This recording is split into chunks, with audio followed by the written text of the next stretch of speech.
Let us start the election of chairman for the Bills Committee on Securities and Futures Amendment Bill 2015. According to the process in the House rules, I'd like to ask for nominations. A valid nomination must be made orally by a member and must be seconded by another member orally. More members can also second the nomination, but it has to be accepted by the member nominated as well. Mr. Andrew Leung, Chen Kam Lam, any seconder? Mr. Christopher Chung, I accept nomination. Any other nominations? No other nominations. Do we need a deputy chairman? No need? Okay. No other views? Okay, we'll invite the administration team to come in now. That would include officials from the government and also the SF&C.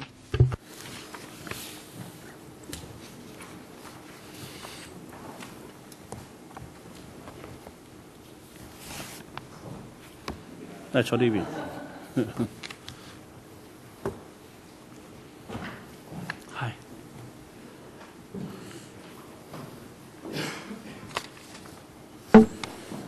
嗱，我歡迎咧財經。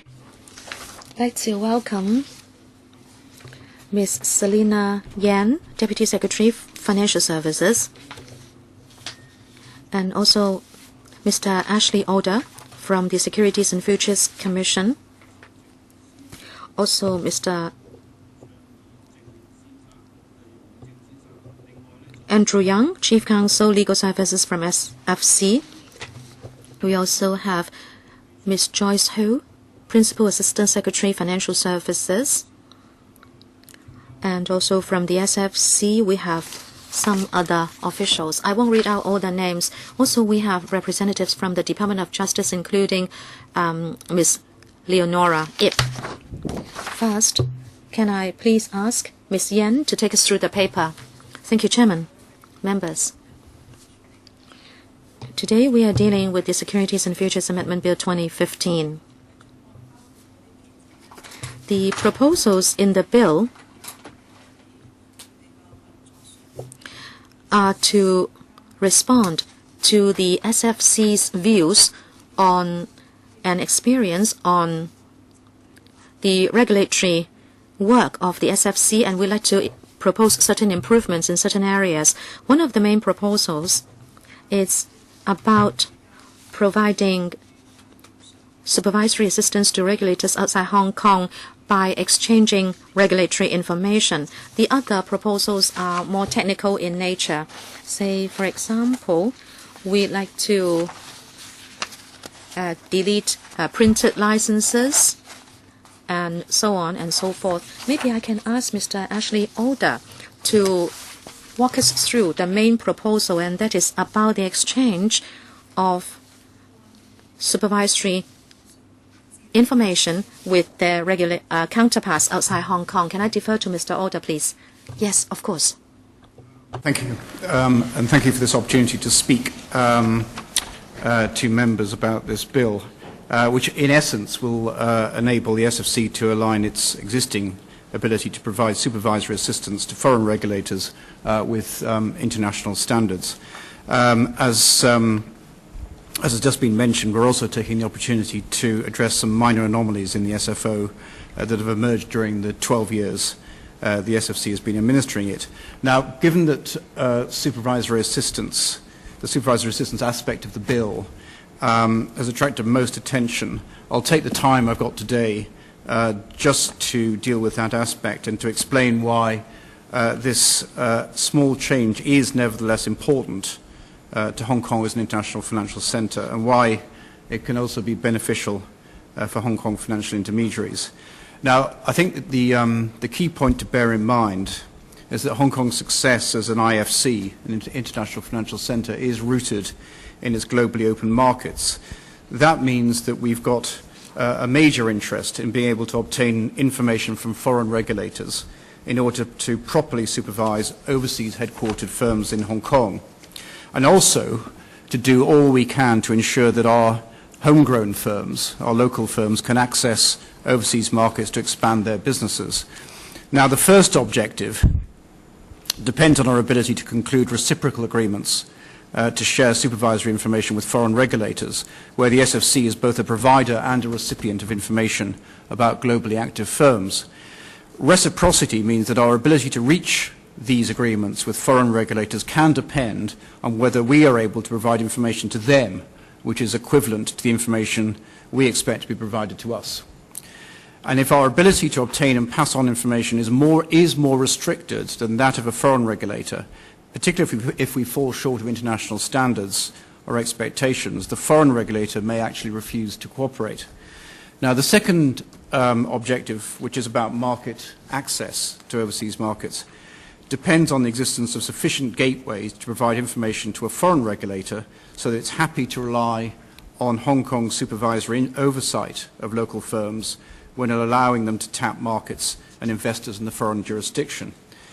Now, I think it's important to understand that under the SFO, we already have the ability to share with foreign regulators a large volume of supervisory information already gathered by us for our own purposes. The problem we're now dealing with in this bill is that we don't have the ability to obtain additional information from a licensed corporation which may be of special supervisory interest to a foreign regulator. And we would certainly expect that foreign regulators should be able to provide this sort of information to us if we request it under similar supervisory arrangements. Now, we believe that this lacuna exists because at the time the SFO was enacted, supervisory cooperation, as distinct from enforcement cooperation, hadn't yet assumed its present international significance.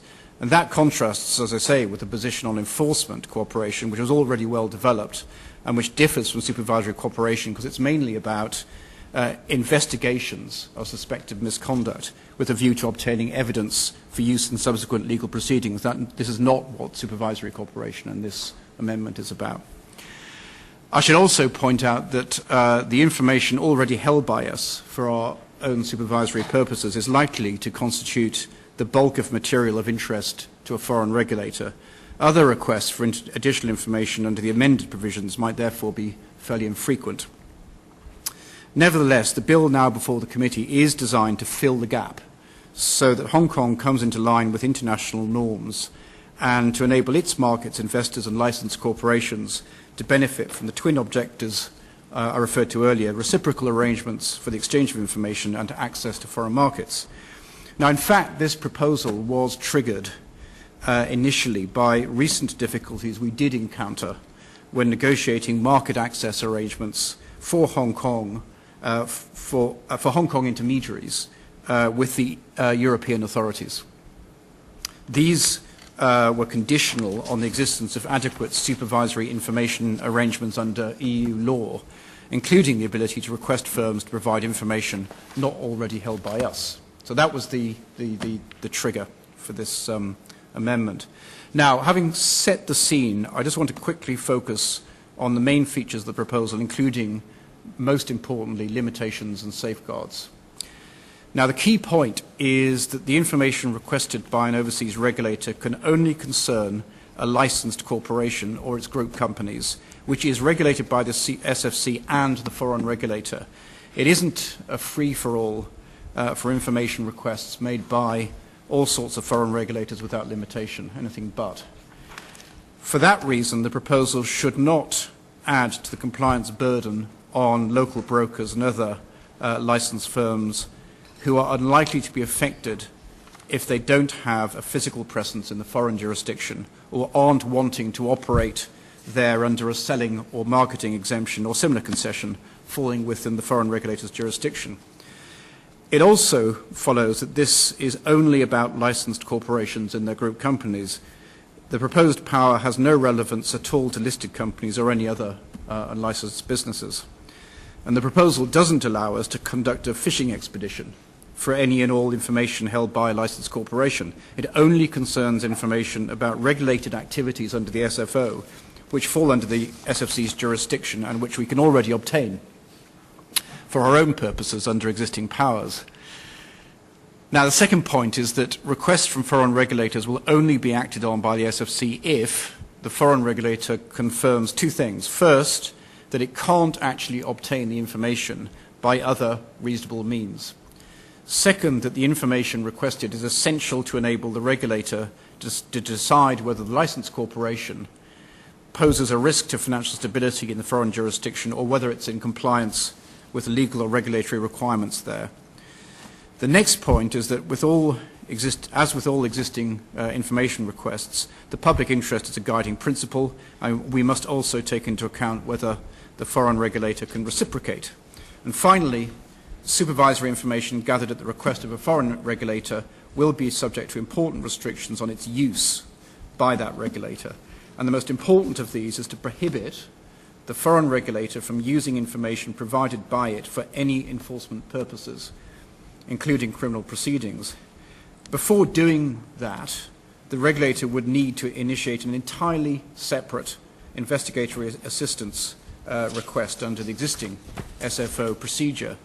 And in that case, all rights to claim privilege against self-incrimination would apply, and in all cases, legal professional privilege and personal data privacy laws would remain unaffected.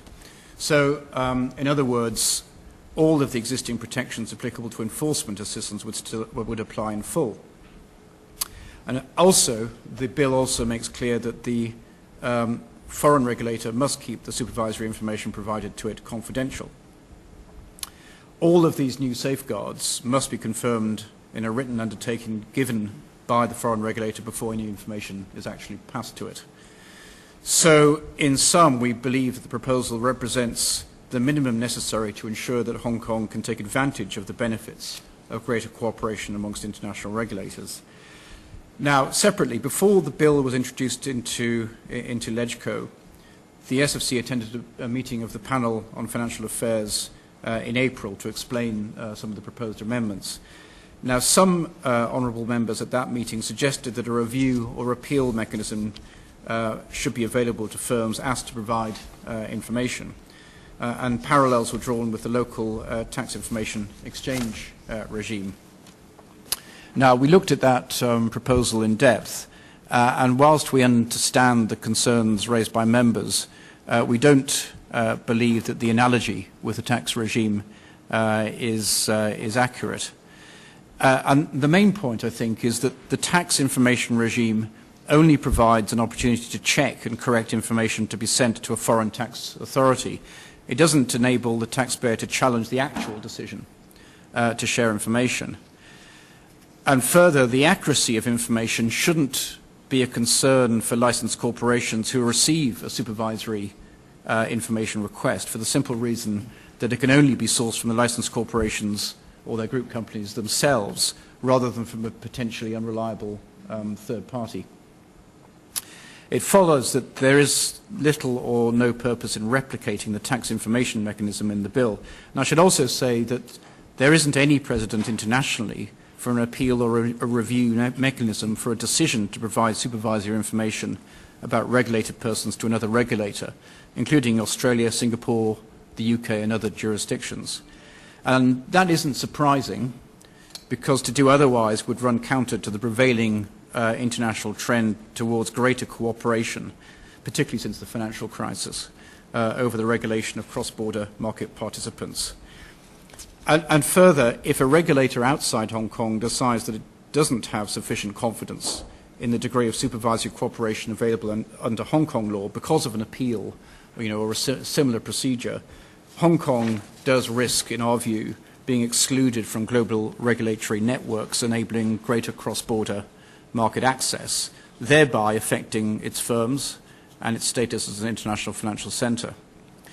So, to wrap up, the bill proposes what we see as a limited but important SFO amendment to enable Hong Kong to maintain a regulatory regime which ensures they can operate effectively within today's global markets to its overall benefit.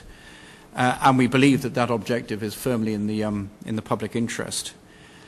And that's because it enables Hong Kong firms to have more assured access to overseas markets and also enables the SFC to protect Hong Kong investors and its markets by obtaining more and better supervisory information from foreign regulators about globally active firms through a series of reciprocal arrangements. So having said that, we seek your support for the proposal, and we're happy to answer any questions. Okay, thank you. 張華峰議員。 Mr. Christopher Chang, thank you, Chairman. Recently, there has been a sharp plunge in the mainland stock market, and the Chinese Stock Exchange Commission was rumored to have made investigations, and the focus is to detect any foreign capital dealings.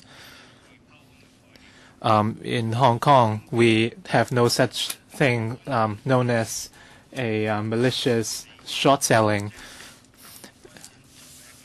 and if the Chinese Stock Exchange Commission requested for short selling figures from SFC due to difference in the laws in the two jurisdictions, would SFC consider such requests, and how would you respond to such requests? Ashley? Generally, I don't think that question really relates to this bill, because that would be more around investigation cooperation as a topic.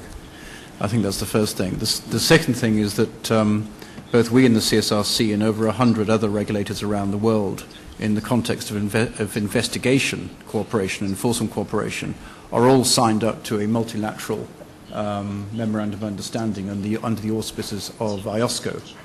And therefore, if we make requests of the CSRC under that document for information which is relevant to potential misconduct in our markets and vice versa, we would normally respond.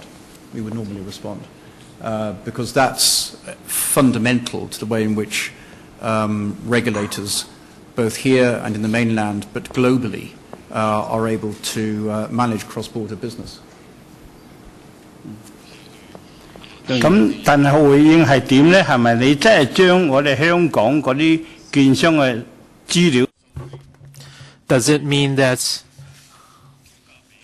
you would provide all the relevant data on securities to the CSRC for investigation? Ashley, please.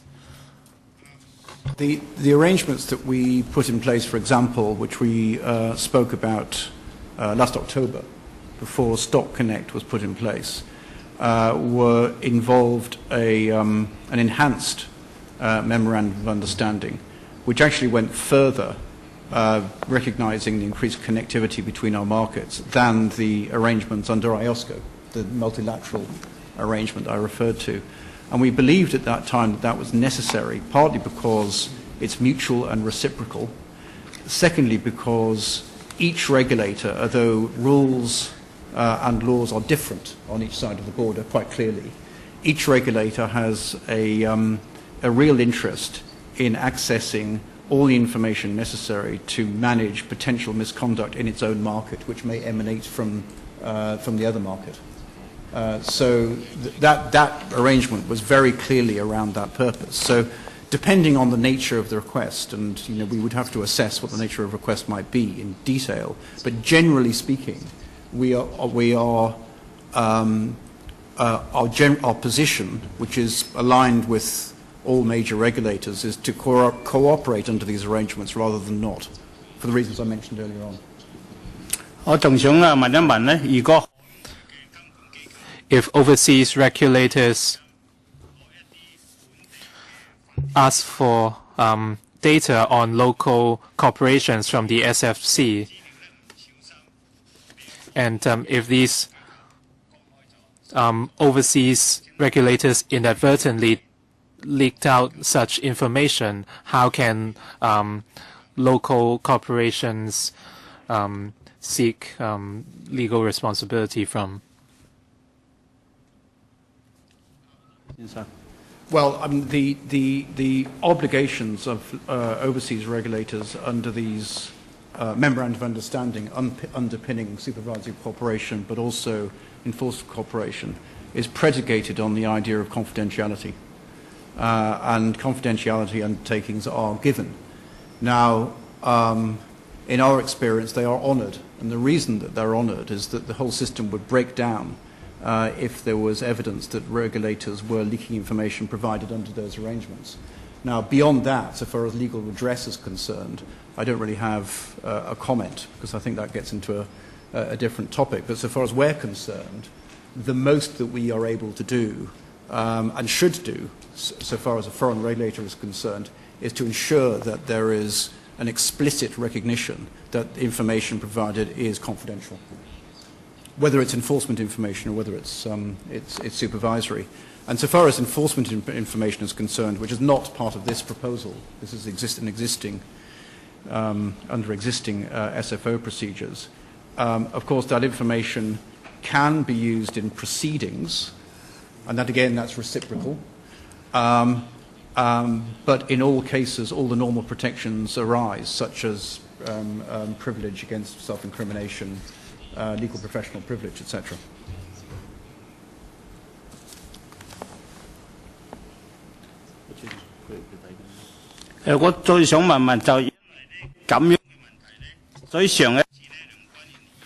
Last time, as Mr. Andrew Leung said, he wanted to have an appeals mechanism, and licensed corporations that provide information can state their claim. This recommendation has not been mentioned in the SFC's proposal. Would SFC further consider similar recommendations? Would you do step up protection of data provided by licensed corporations? Ms. Elder. I touched on that in the opening statement, but I think our general position is that we do recognise why the concern was raised. But I think that the reference to the way in which tax information is handled that's different. The way that tax information is handled is to do with effectively checking its accuracy. It isn't to do with being able to prevent the tax authorities from supplying it to an overseas counterpart. That's the first point. The second point is, because the information itself is being sourced directly from the licensed corporation, it then naturally has an opportunity to check that it is accurate. We're not accessing this information from any third party. In which case, if we did that, you could envisage a situation where licensed corporations might be concerned.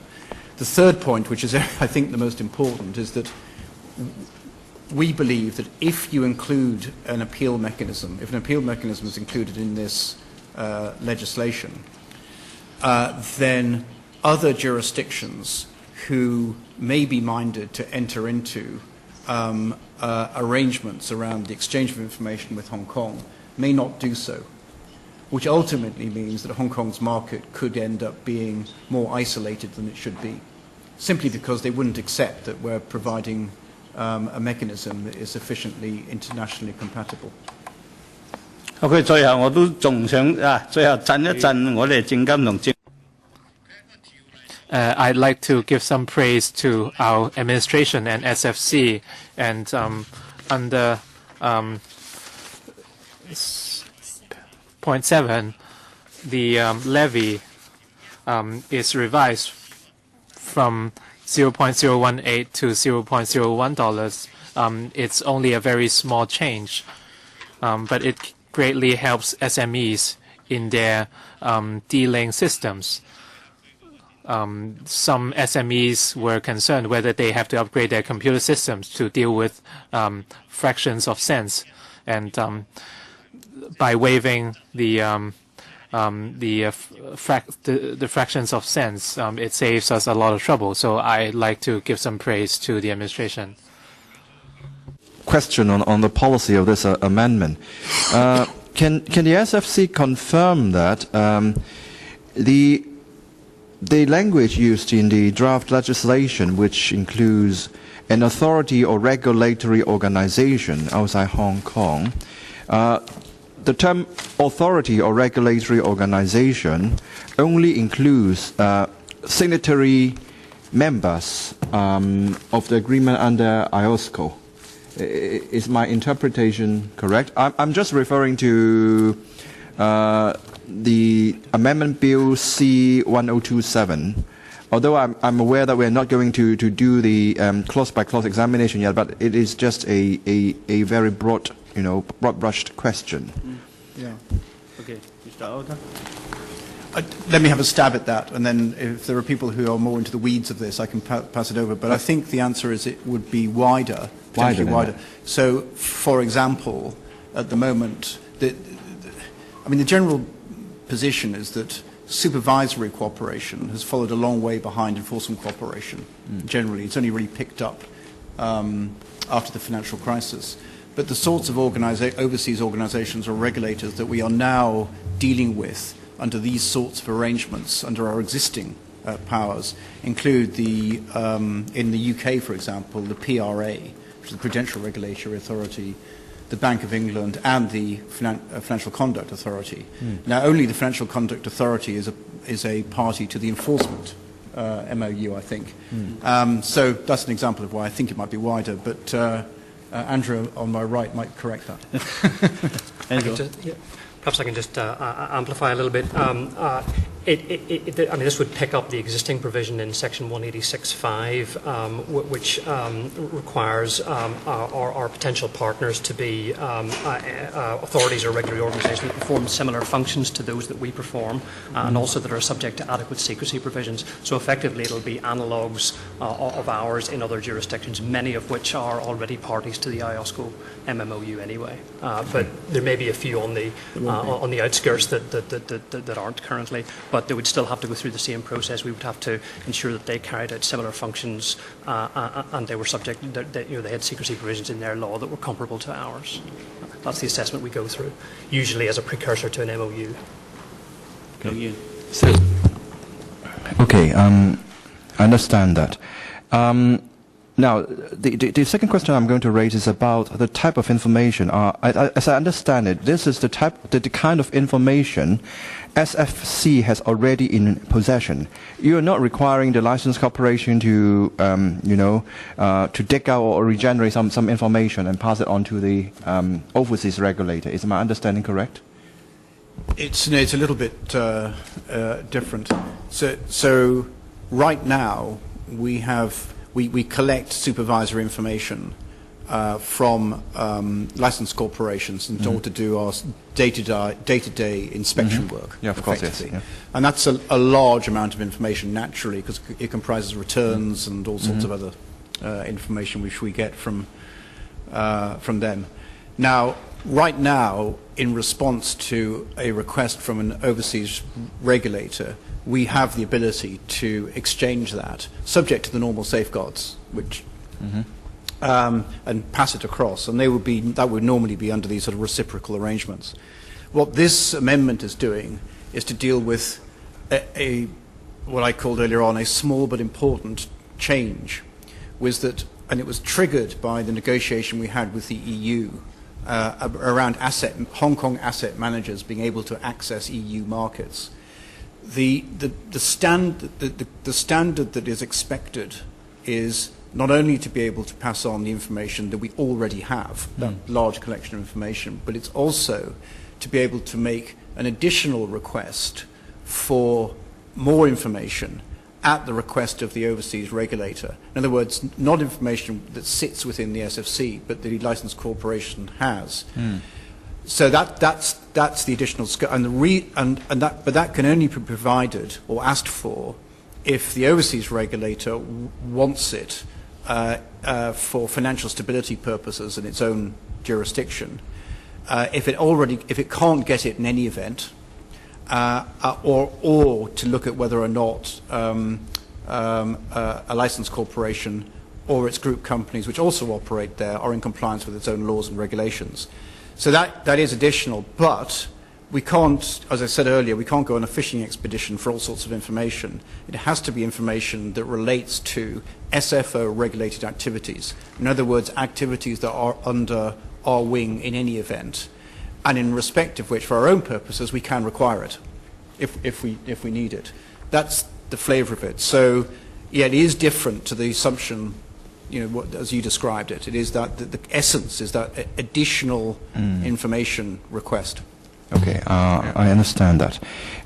Just to add on to what you have told us, can you clarify that? Is that a precondition that the kind of information to be requested by the requestor regulator, those information must be legitimately requestable by the requestor authority? That is, under the domestic law of the requestor, that is legitimate for them to obtain that type of information. Is that one of the conditions that those information requests must comply with before you or the licensed corporations could pass on the information? In a sense, yet not as precise as that. In other words, there's no precondition that the overseas regulator must be complying with its own law, because I think it's reasonable to assume in these circumstances, when we're dealing with regulators, that they will be. But the crucial sort of safeguard is that the overseas regulator must undertake in writing to us, or certify to writing to us, that it can't get the information in another way, acting reasonably, first. So we're not the first port of call necessarily. Secondly, as I mentioned, that they need it to handle financial stability issues in their own jurisdiction, or they need it to deal with compliance issues in their own jurisdiction. So they need to certify to us the purposes for which they need the information, falling within those categories only. That's the essence of it. But the point I'm drilling at is, if those information would not have been legitimately obtainable in their home jurisdiction, and then they asked you to provide them with those information, that would be a very awkward situation. Maybe you should, bear this in mind when we further think about, the condition you are going to, to impose on the overseas authority. And the following question, because Honourable John Wafung has just raised a question about the appeal mechanism, which I think, Andrew, you have mentioned about it last time. But my understanding now is that there is no appeal mechanism. If an organization, a licensed corporation here, cannot give you the information due to various reasons, maybe it would be quite onerous for them to produce maybe some sort of analysis, things like that. What can they do? It seems that there's no appeal mechanism, and of course, I think if they're not complying with the request, then they will be penalized. So what is the arrangement for that kind of situation? Well, there isn't a set appeal mechanism, for the reasons I mentioned earlier on. If it's the case that a licensed corporation believes that it has a legal reason,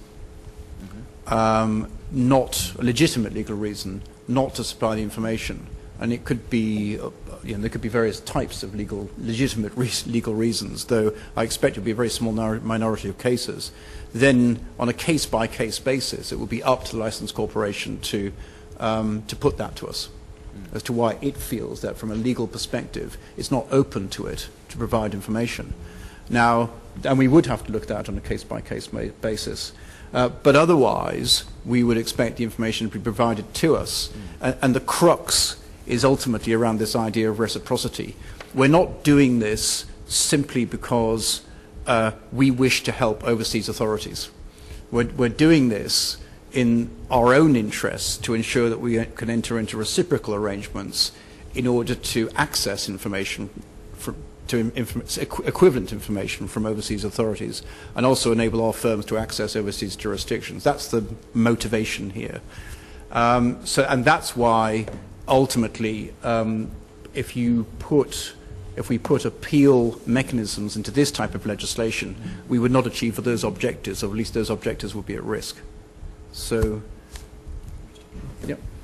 Sorry, perhaps I can just supplement a little bit. I mean, in terms of enforcing these obligations, the existing Section 180, into which one of these key amendments will go, already provides that if you've got a reasonable excuse, then you won't be prosecuted. So, which sort of reinforces what Ashley's saying, that to the extent that a licensed corporation has a reasonable excuse for not supplying the information, for example, it's covered by legal professional privilege, then I mean, it won't be prosecuted. It won't have to comply. Okay. Yeah. Mr. Sin Chung Kai, Chairman, I have a few questions. I will ask them one by one. With regard to exchange of information, do you expect to have a multilateral agreement or many bilateral agreements? This is the first question. Secondly, you mentioned this, but can I have details? Is it that the corporation who is asked to give information, you will get the information from the licensed corporation and forward it to a regulator overseas? Do you have to tell the licensed corporation exactly what has been forwarded to overseas regulator? And also, would there be any sanction? As members were asking, when I talk about sanctions, I'm not talking about the licensed corporations, but rather the other party, the other regulator. If that regulator should contravene any conditions in the agreement, whether it's for a particular purpose or whether it is done inadvertently or for whatever reason, would there be any sanctions against that overseas regulator?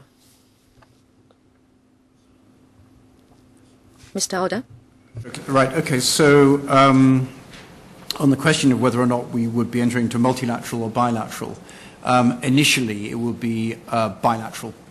And that's the case for all regulators, because although there is an ambition within the sort of global regulatory community to eventually end up with a multilateral arrangement very similar to the enforcement multilateral memorandum of understanding, that's quite a far way down the track, simply because supervisory cooperation for securities regulators is quite new.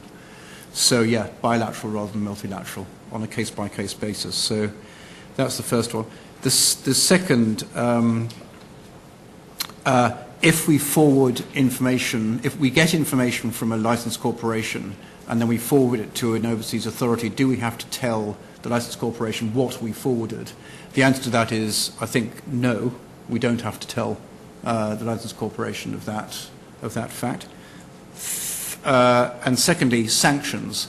Now, I think the reality in cross border or international relations between regulators, I think it's recognized that the most one can ask for are non-legally binding undertakings cross-border, because if one asked for more, you would end up in a position where you would never reach agreement on a legally binding obligation. But in practice, the sanction, if there were breaches of, for example, confidentiality obligations and such like, is that that regulator would seem to be ultimately an international pariah.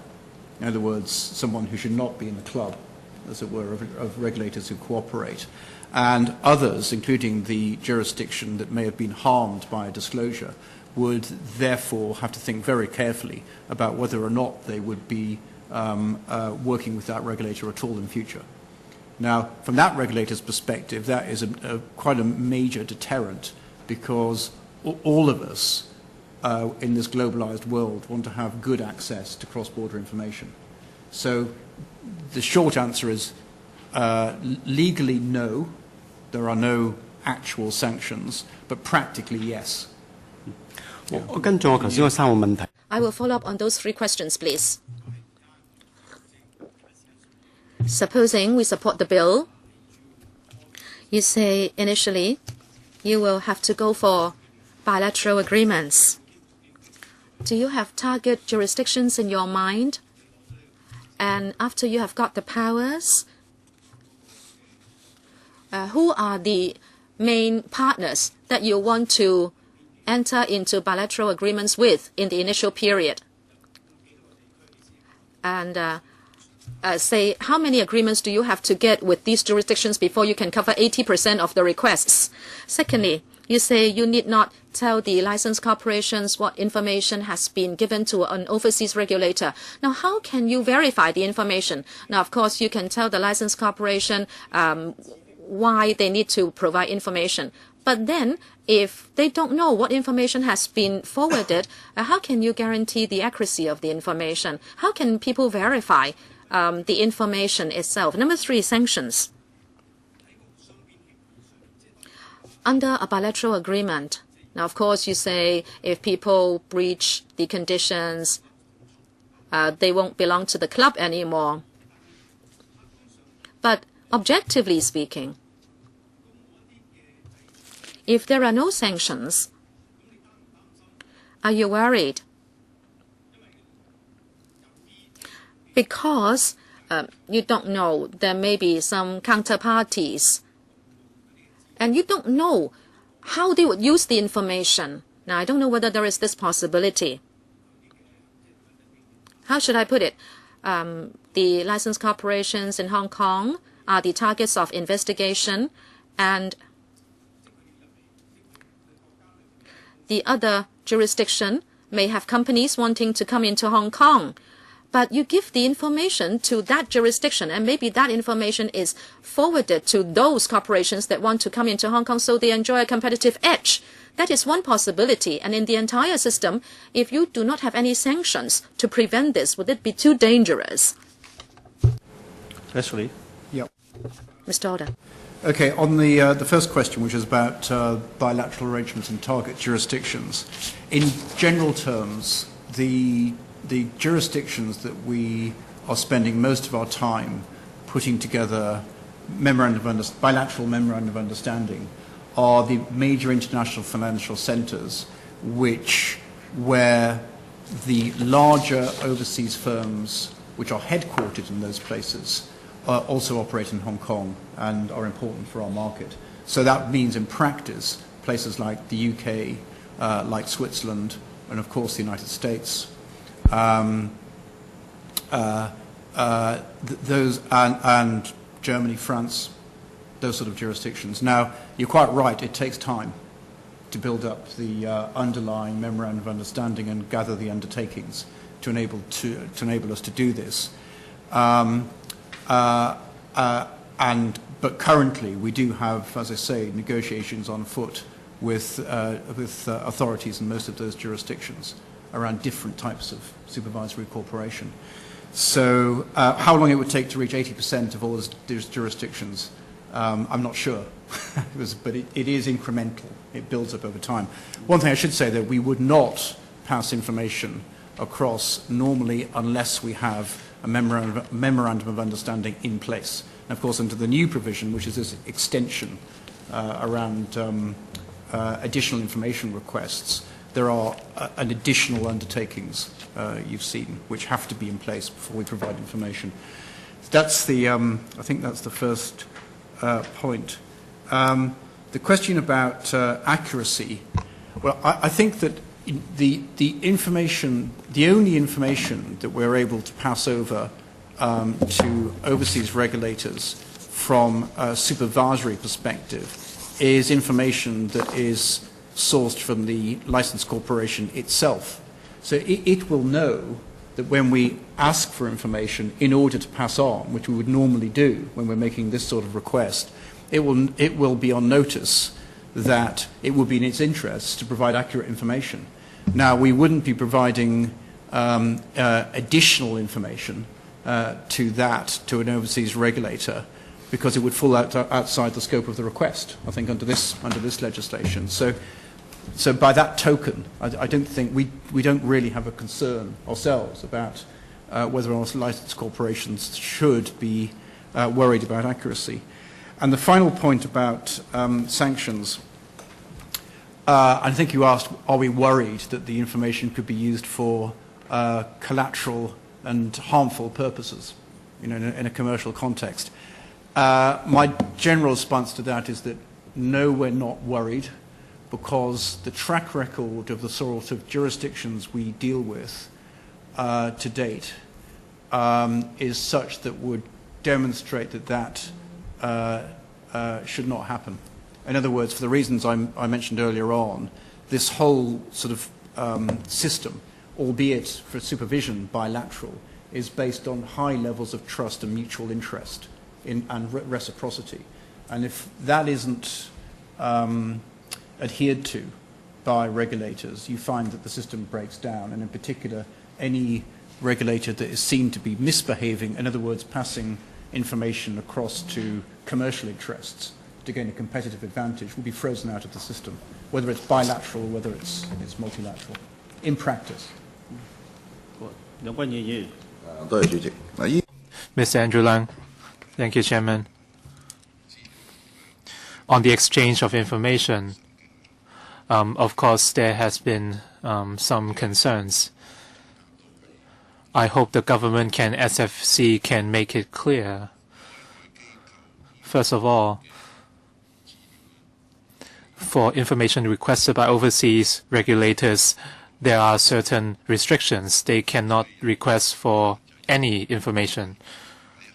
There are certain restrictions which abide by the law, and they can only request certain information related to securities and futures.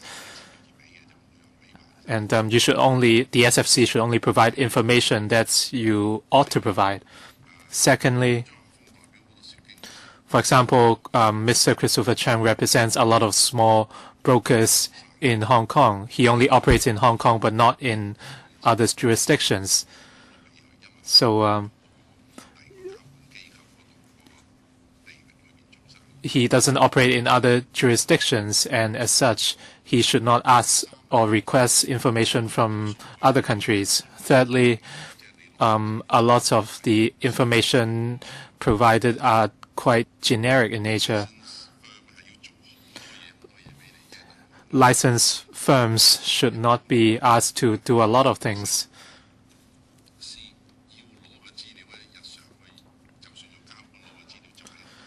And SFC already has most of the information required. So this is only a very narrow scope we are talking about.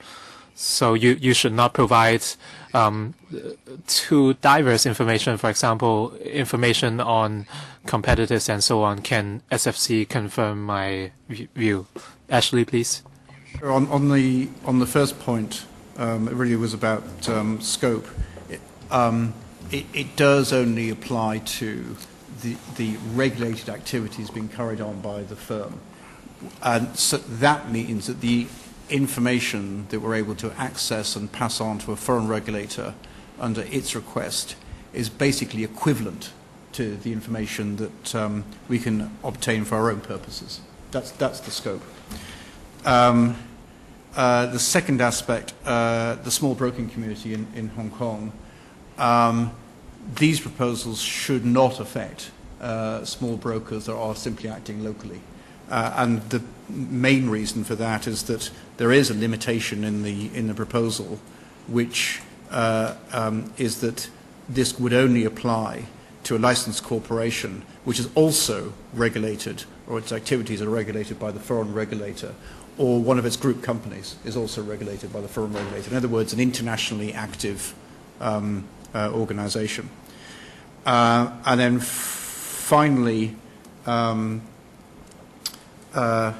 I think it was back to scope and the fact that the SFC in any event has much of this supervisory information collected through its normal supervisory activities.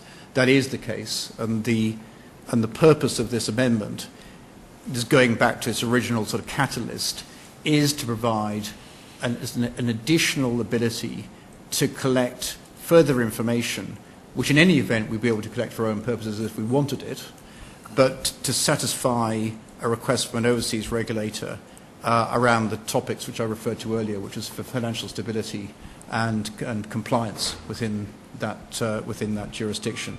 So it is a It's a small change, but it's an important change because without it, we do prejudice our ability to enter into these reciprocal arrangements where we are able to access information from overseas regulators, which affects our market. 換句另外調翻轉嚟問呢，譬如 Let me put it in another way. For a large international corporation,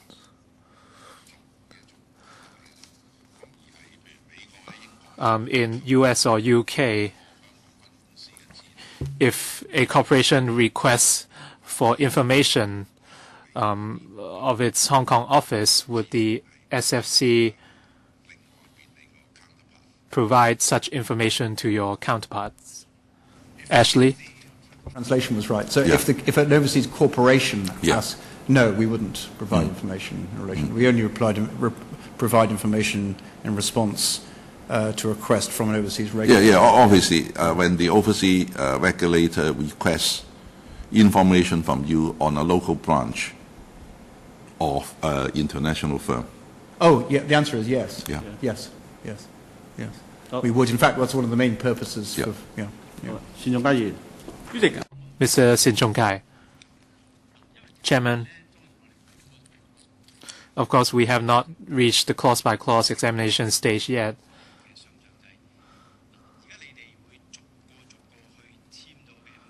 You will sign those MOUs one by one, right? Of course, pending the passing of this amendment, you will sign MOUs, and with that basis, you can conduct exchange of information on requests as necessary. As the gatekeeper, I think the Legislative Council has looked at tax information of different jurisdictions. I think these MOUs are not confidential in nature. They should be rather generic. Would the law empower you to come here for negative vetting one by one or item by item? Would you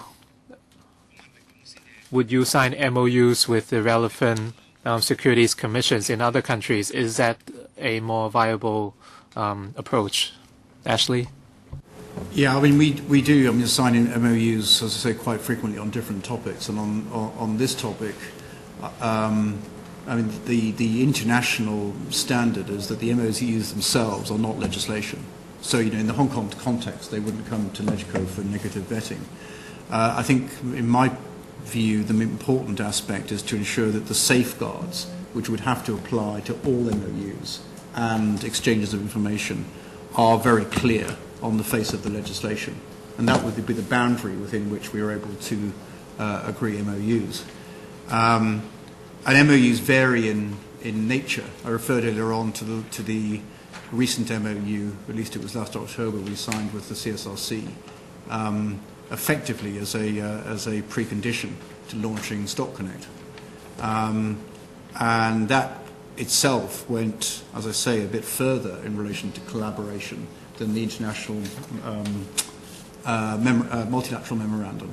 So they do vary, but by and large, the MOUs themselves are not internationally seen as legislation, and after all, they're not legally binding in any event. So it's difficult to see how they could be negatively vetted. And they have to be concluded fairly rapidly, and they come in different forms. But as I say, it's the safeguard. We think it's the safeguard. I don't mean to the MOU. I think what I mean is, you know, after the completion of the legislation, then you start the signing MOU, and then before we give the power to SFC to allow SFC to exchange information to a particular regulator in a particular country, you table the MOU for us for reference, but we simply to say yes, you can exchange with that regulator, having your MOU signed by yourself, by your organizations. As a precondition for passing information, of course. No, we don't vet your. We don't vet your. What I mean is, you know, if we pass through like this, we simply, you know, give a blank check to you. then you sign MOU for country A, B, C, D, E, F, G. Okay, and then you can exchange. But if you have a little bit change, okay, after the completion, then you sign MOU with country A and country B. Then you table country A and country B, the MOU, and then if everything is okay, fine, we negative edit. Then you can start dealing with country A and country B, etc.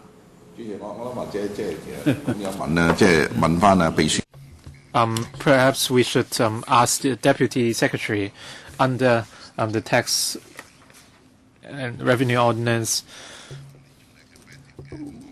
Once we have a framework, we will come back for negative vetting. Under the SFO, is this something you will do as well?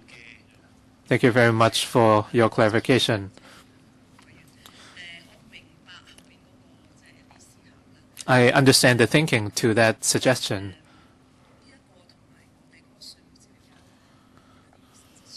I should say that the nature of this proposal is different from the tax information exchange. We should we need a main law to empower us to go into bilateral cooperations,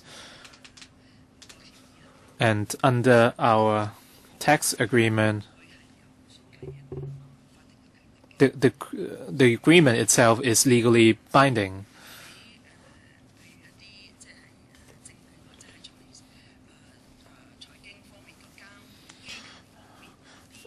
For securities authorities and the bilateral agreement signed by such authorities, these agreements are usually not legal binding by international standards. As Mr. Older said, it doesn't mean that the contract parties would not respect these MOUs, or else the mutual trust that is the foundation of the collaboration would vanish. This is a matter of great importance. Under such circumstances,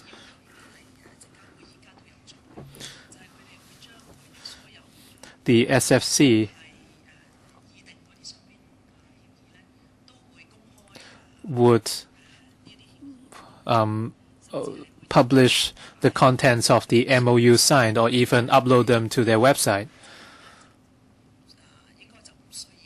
So as such, we don't feel the need for a negative vetting procedure.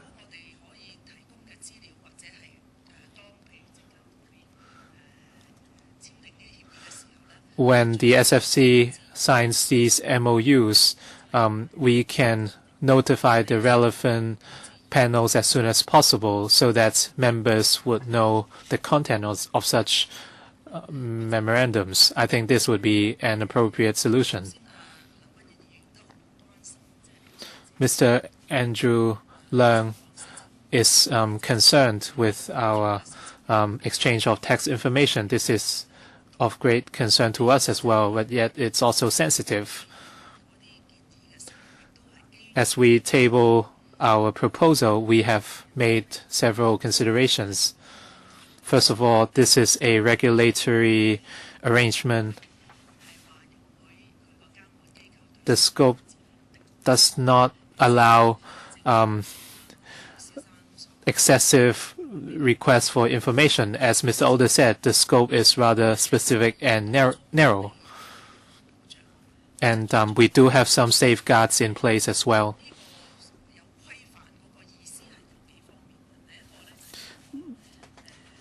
There are several aspects to regulation. First of all, the contract parties to the agreement, the authorities must be similar, must perform similar functions to the SFC, and the arrangement must be reciprocal, which means if SFC requests for such information, they should comply as well.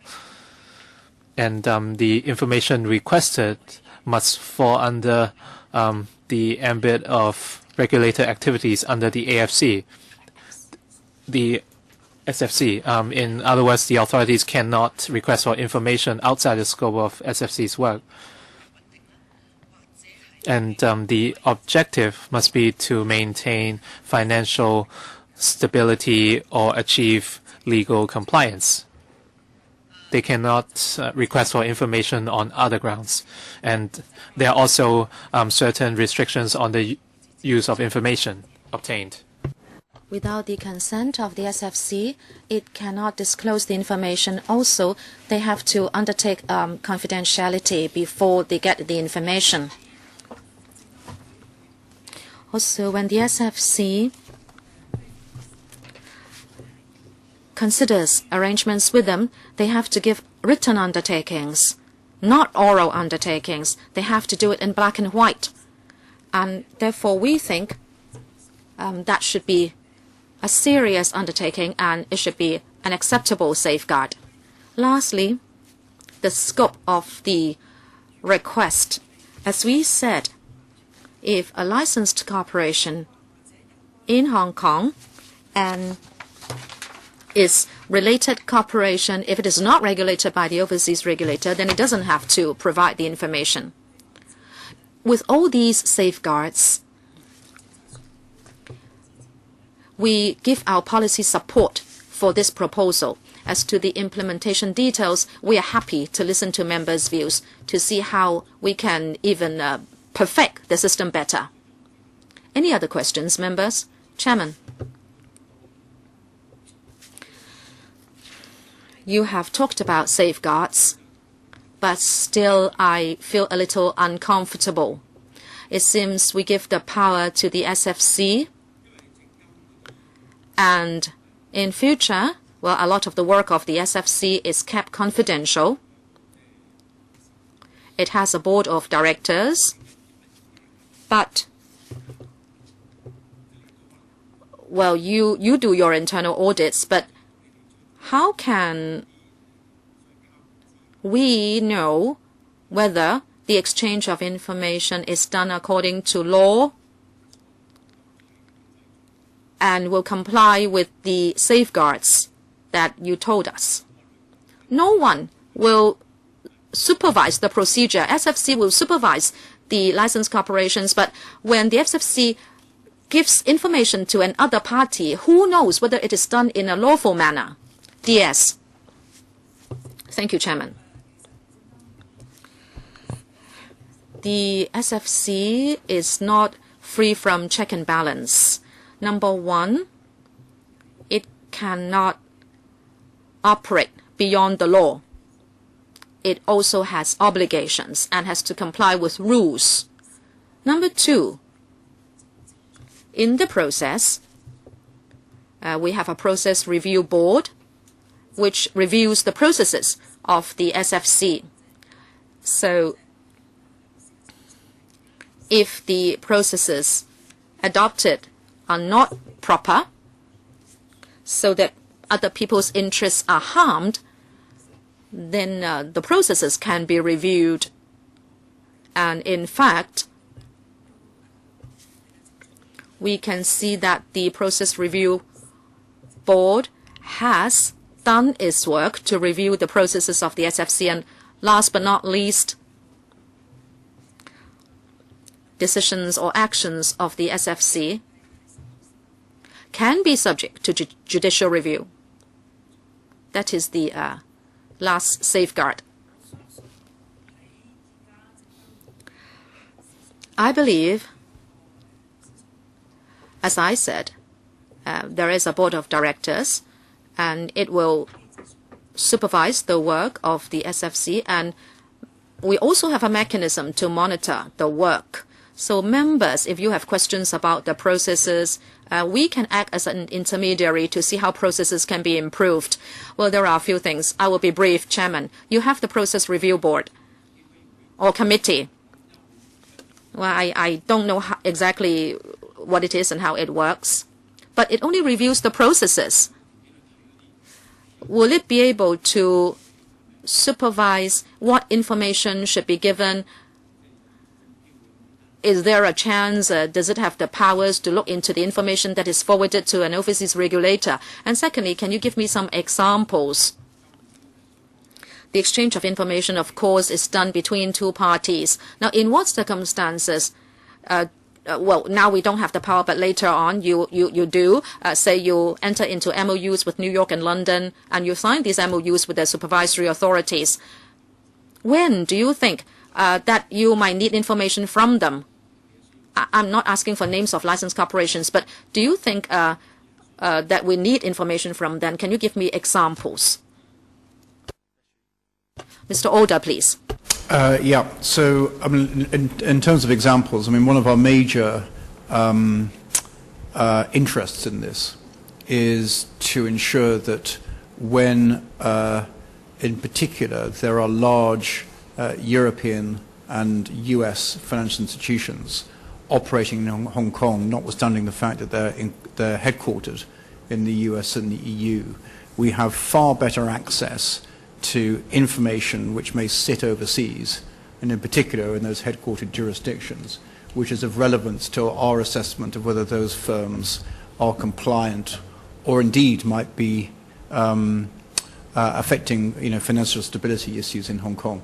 That's our major interest in globally active firms, which are all headquartered overseas. The second thing I was just going to say, and getting back to the question of MOUs and such like, is it may be, I think, best when we get to the next meeting, and when we're going clause by clause possibly, for us to give a little bit more of a flavour on the MOU process, what we do when we enter into MOUs. The one thing I'd say is that actually MOUs are not essential to enable us to pass information to an overseas regulator or to receive it. What is essential is the legal framework, which is what we're looking at the moment in relation to this narrow extension of the power, which includes safeguards. That's the boundary within which we can operate. But MOUs are customary. And as has been pointed out, they are never legally binding. And because they're cross-border, they cannot be. But they're the basis on which you effectively, as regulators, build trust. So you have an understanding about the way in which you're going to operate, but always bounded by local law, whether it's our own legislation under the SFO, or whether it's the legislation which is binding on the overseas regulator. Those are the key restrictions on the ability to operate. The MOUs, as I say, are optional but customary in order to build up a greater level of trust, and they also often just deal with process themselves.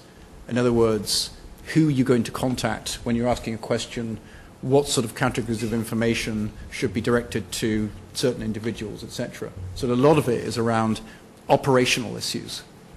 But I think we can refer to kind of by way of samples later in the process as the sort of MOUs that we were talking about. Yeah. There is one question that is unanswered. That is the Process Review Committee. Does it have powers to look at the information that you forward to overseas regulators? Does that committee look at that information? Mr. Oda. Chairman, yes, DS. I will talk about this in general. The Process Review Committee looks at cases. They would look at cases that are selected to see how SFC goes about its processes and whether there is procedural justice. So it looks at cases. I think the administration can consider arranging a visit to the SFC if members are interested in the work of the SFC. Maybe you can give members a briefing at the SFC so members will have more confidence in the work of the SFC. Mr. Kenneth Leung. Thank you, Chairman. I want to pick up one point you mentioned about the status of the MOU. Of course, I mean, I'm again drawing an analogy between the SFO and the Inland Revenue Ordinance. What you were saying just then was that Section 186 or the relevant sections in the SFO alone could give you the statutory power to exchange information, to give assistance already, even without any signing of MOUs, because it is inherently in the power within the ordinances which give you the power. Whereas, of course, under the Inland Revenue Ordinance, we set out the legal framework, and Hong Kong still has to enter into either a double tax agreement or information exchange agreement in order for the two sides to exchange information. So, is my understanding of the relevant section of the SFO correct? I think that's right, because I'm no expert on the tax side of No, I'm not. I'm just drawing an analogy. Maybe you can just enlighten me on this. I think you are. I'll defer to the administration, but in the sense that in the tax world, or the international tax world, as you say, it's based on essentially a network of treaties. Which are legally binding from a public international law perspective, whereas in the securities regulators world, that is not based on, these relationships are not based on any treaties whatsoever. So there are no legally binding public international instruments under which we operate at all. Okay. That means that the only legal boundaries on the way in which we share information, and it's pretty common across most regulators, are local law, which will always include, or in most cases include, secrecy provisions subject to gateways. One of the gateways, as has existed in the SFO since inception, is to do with passing information to overseas regulators for their purposes, subject to safeguards. But it is only an expression of national law. But as I say, although MOUs are not mandated, they are customary, if not more than that. They are inevitable, but they're not mandated by the law. Okay. Are MOUs coming in ready-made, standard template or format? Is there international standard which the regulators will adhere to, or a certain template? And just then, the Deputy Secretary also mentioned that these MOUs can be found, or you're going to publish them on the SFC website. Is that currently the case? Yeah, two questions. Yes. Yeah. Sorry, on the first point, this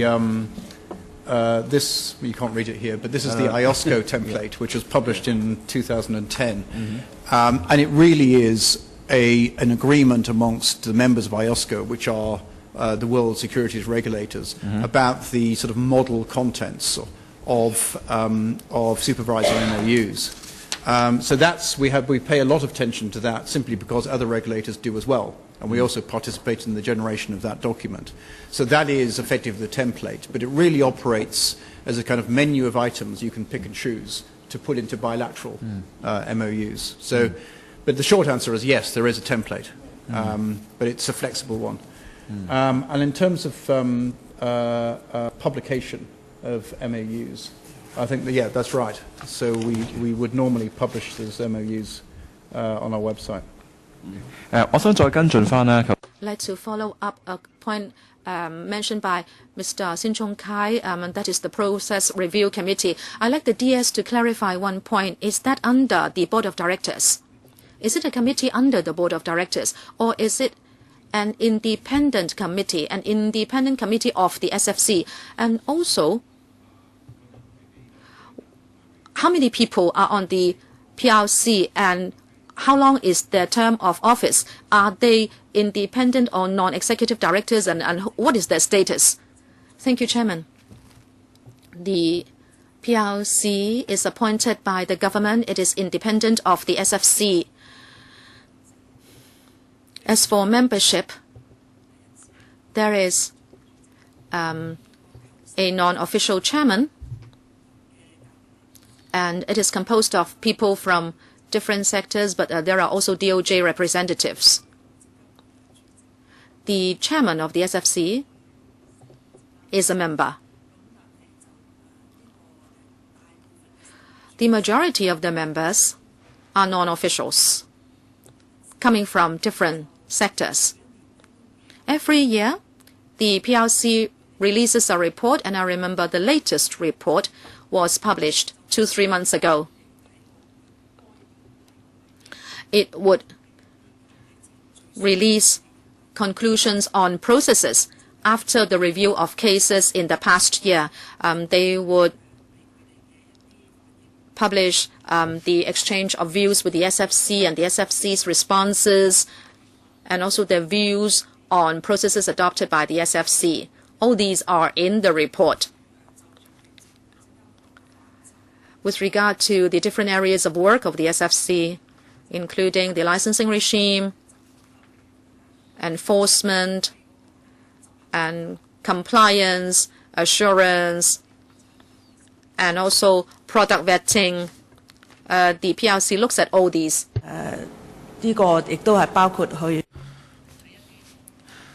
This also includes the procedures of selected cases. Deputy Secretary. What's the initiation mechanism for these cases? Would the committee discuss with the SFC, or the SFC would request the committee to look at certain cases, or can the public recommend certain cases for investigation? What's the situation? Assistant Secretary. Your questions are beyond the scope of our bill. I did not raise it. Mr. Sin Chung Kai raised this issue. It's about the protection issue. Deputy Secretary, can you address this question briefly? Because I think this information has already been made available. I think we can share a paper with you. We can circulate a report we submitted to the panel recently with members. If we have no other questions from members, do you think we should invite the public to give their views on this bill? No? Chairman, as usual, I think we should mention this on our website. If certain groups or deputations would like to give their views, they should be given the chance to do so. If not, they can submit their written submissions. If we are to invite members of the public, who should we invite?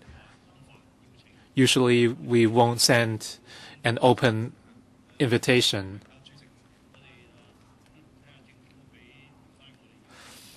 Maybe the administration can give us an invitation list.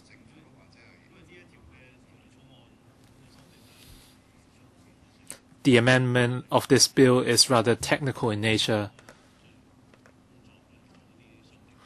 and it's really an amendment with on the scope of work.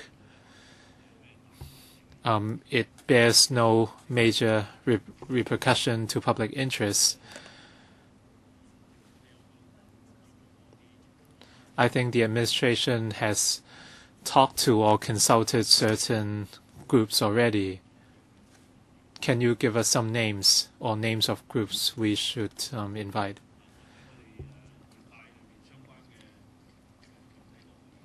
We can also invite relevant trade representatives. Anything else, Mr. Sin Chung Kai? No.